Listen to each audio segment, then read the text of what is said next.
Ni sauti ya Mungu iliyosema na Bishop Dr. Manasseh DM kwamba kuna maeneo asipoyakanyaga kwa miguu yake kamwe watu hao hawataweza kuinuliwa, kwani utii ni bora kuliko dhabihu. Mtumishi wa Mungu ameonyesha kutii sauti hiyo baada ya yeye kutoka akiambatana na wamishonari katika ziara yake ya pili ya mwaka huu wa 2026 iliyofanyika kwa siku 7, yaani Jumatano ya tarehe 15 mpaka Jumapili ya tarehe 21. Katika ziara hiyo, Bishop Dr. Manasseh DM na wamishonari walifanikiwa kutembelea jumla ya parishi 2, yani parishi ya Matuli pamoja na parishi ya Morogoro. Katika parishi ya Matuli walifanikiwa kutembelea jumla ya makanisa 9 ambayo ni kanisa la ENCC Mlima Sinai Matuli, ENCC Mtambani, ENCC Kisale, ENCC Betheli Mdaula, ENCC Lilongwe, ENCC Kichangani, ENCC Hebron Diguzi, ENCC Kitega na ENCC Changarawe.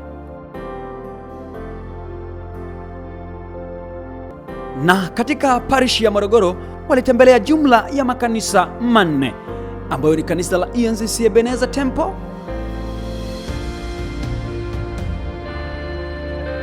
ENCC Mlima wa Nyumba ya Mungu, ENCC Kilosa na ENCC 88. This is the baptism of the anointing. The anointing. The anointing for greater things. Yes. Yes. Jamana manege. Mungu alimtumia vyema mtumishi wake katika kufundisha habari za ufalme wa mbinguni, neno la uzima na kufanya maombi na maombezi kwenye maeneo hayo, na wengi walihudumiwa na kufunguliwa. Leo hii jicho la Bwana, yeye aliye wakale kuliko mwanzo wa siku, liko mahali hapa. Yeye ambaye ndiye mzee wa siku, kabla ya siku kuanza yeye alikuwako. Yeye ambaye milima ya kale huiogopa sauti ya kuonekana kwake. Yeye ambaye bahari hukimbia uso wake. Kwa yeye nimetumwa na kwa yeye nasimama. Leo hii natamka juu ya maisha yako, mapambano yamekoma, yamekoma, yamekoma. Ziara hiyo ilikuwa na mambo kadha wa kadha ya kuwafurahisha wamishonari, lakini muda mwingi ulikuwa ni wakati wa machozi kwao, kwa kuwa walikutana na ndugu wengi walioishi katika hali ya upweke, huku wakimwabudu Mungu katika mazingira magumu sana. Wengi hawakuwa na viti vya kukalia, na wengine majengo yao ya kuabudia yalikuwa na mazingira yaliyoleta machozi mengi kwa wamishonari, kwani mvua zikinyesha zinawanyeshea na jua likiwaka linawawakia, na majengo mengine inagharimu upepo mmoja tu wenye nguvu majengo hayo yatupwe mbali. Lakini bado watu hao walikuwa hapo wakimpenda sana Mungu na wakimngoja Mungu, huku wakiamini kwamba siku moja Mungu atawatoa kwenye mazingira magumu walionayo. Sikuwahi kufikiri wala kuwaza kama mtu huyu uliyemuumba atafika mahali hapa. Ni sehemu iliyozalaulika, isiyoheshimika Baba, lakini kwa upendo uliompa moyoni mwake amekanyaga viunga tofauti tofauti katika parishi hii. Naliacha neno moja kwa Baba, najua na majukumu mengi, tunatamani kuwa na wewe zaidi ya masaa, zaidi ya dakika. Kutokana na ugumu wa kimazingira, wakati mwingine iliwalazimu Bishop Dr. Manasseh DM na wamishonari kutumia bodaboda na wakati mwingine kutembea kwa miguu ili kuweza kufika kwenye maeneo hayo. Lakini yote kwa yote, ashukuriwe Mungu kwa ajili ya ziara hii ya Bishop Dr. Manasseh DM pamoja na wamishonari, kwa kuwa imekuwa ni ziara yenye matumaini makubwa kwa makanisa hayo, kwani wengi wamekuwa na sauti za furaha wakiamini wazi kwamba kwa nyayo za Bishop Dr. Manasseh DM kukanyaga kwenye ardhi yao, hakika hawatabaki kama walivyokuwa, watainuliwa na kwenda viwango vingine. Na baadhi yao walikuwa na haya ya kusema: sijaamini katika ndani ya maisha yangu kwamba baba yetu Askofu Manase atafika mahali hapa.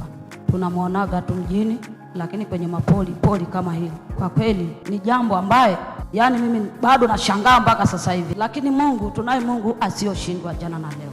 Kwa furaha yangu mie napenda sana wageni mliofika mahali hapa. Mungu awabariki. Sina cha kuwalipa. Mungu yeye ndiye atakayewalipa kwa kuteseka kwenu, kutembea kwa miguu. Wengine magari yanaharibika, lakini sio bure. Kuna vitu baadhi Mungu ataenda kutenda juu yenu. Mungu awainue. Haleluya. Mungu ametupendelea sana, na tunamshukuru Mungu kwa sababu parish yetu ni parish ya pili kutembelewa baada ya kutoka Babati tukaingiliwa sisi parish ya Maturi. Hebu mshangilie Mungu wewe wa parish ya Maturi. Nimshukuru sana Baba kwa ajili ya ufunuo huu wa kutembelea makanisa yote ambayo Mungu ametupanda. Kwa kweli Baba ubarikiwe sana. Lakini pia tunamshukuru Mungu sana kwa ajili ya mama askofu. Kwa kweli tumepata mama. Mungu akubariki sana. Kwa kweli tunamshukuru Mungu sana. Mama ana mzigo na watoto wake. Wakati waliposafiri kuelekea Dodoma, waliporudi mama mchungaji wa kwangu akaniambia vitu mpaka naona moyo unatetemeka, jinsi alivyowapenda wa mama wachungaji. Amewahudumia kwa kiwango cha juu sana. Amehudumia kiroho, lakini wakati mwingine hata kujitoa kwa mali yake ili kuwahudumia mama wachungaji. Mama ubarikiwe sana, na Mungu asipungukie kabisa, chochote usipungukiwe.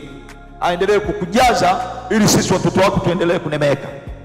Pia nimshukuru Mungu sana kwa ajili ya ugeni wote ambaye uliotutembelea hapa sasa. Kwa kweli Baba Mungu ambariki sana kwa kuwashirikisha hawa watutembelee sisi sote, kwa sababu wamejionea wenyewe, wamefika mahali hawajawahi kufika. Hapo tayari Mungu atakuwa ameumba mzigo ndani yao. Jina la Bwana libarikiwe. Basi kwa maneno ya machache niseme Baba, tunashukuru sana kwa ujio wako. Tunashukuru sana kwa ajili ya kila jambo ambalo limetendeka. Mimi niseme tu hatuna lolote nimezoea kusema bonde la uzima. Hatuna chochote cha kunena, bali niseme tu tunashukuru kwa baraka ambazo tumezipokea. Tunashukuru kwa ajili ya utumishi mzima. Tunashukuru kwa ajili ya kila kitu ambacho tumekipata. Hata kama kuna mtu yoyote ambaye alikuwa na hofu yoyote, najua kunakuwa wakati mwingine na vitu ambavyo inaita vipepeo. Hivi vipepeo vina rangi. Sasa rangi zisitutishe. Acha sasa malaika wa Bwana ndio wa kipepeo wetu aweze kutenda kazi. Jina Bwana libarikiwe sana. Mama Bishop Manase naye alikuwa sambamba na ziara hii, naye alikuwa na haya ya kusema. Nimshukuru Mungu kipekee kabisa kwa ajili yenu, kwa jinsi ambavyo mmemwamini Mungu kwamba mna baba hata kama hamjamuona, mkaamini kwamba mna mama wakati hamjawahi kumuona huyo mama yukoje. Siwezi kuipima kwamba mimi labda nimekaa miaka mingi namna hiyo, simjui baba yangu. Siku baba akija ningempokeaje? Lakini unaona kwamba mmetupokea kwa ukarimu mwingi mno ambao singetustahili. Lakini kazi yenu ni njema. Mungu bado anawapenda. Mimi nimesema niko tayari kulala chini kwa ajili yenu. Wakati wowote mtakapohitaji uwepo wangu, niko tayari kuwepo hapa.